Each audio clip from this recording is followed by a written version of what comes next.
Hej elever. Jeg vil lige vise jer, hvordan vi egentlig går ind og får eller deltager i et møde. Det gør I ved at gå ind i kalender. Og så kan I se her i min kalender for eksempel, nu bruger jeg de piltasterne. For eksempel, hvis jeg vil være med i et møde her, så trykker jeg på det møde under datoen og hvad tid det er. Klik, og så deltager jeg. Så kommer I ind i den her fil her, og så kan jeg trykke deltage nu. Og så er jeg inde. Så forlader jeg mødet igen her. En anden ting jeg også lige vil vise jer, det er, når I nu skal ind og hente materialer fremover, vil de blive lagt herinde. Jeg går ind i træindustri snedker. Så går jeg op i fil.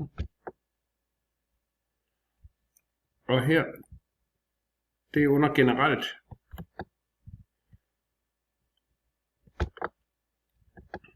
Generelt, og så kan jeg trykke på klassematerialer.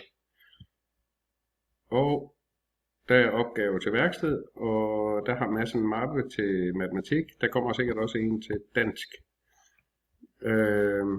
Og så herude, I kan kun se jeres eget navn. Jeg kan se jer alle sammen. Så, men god fornøjelse.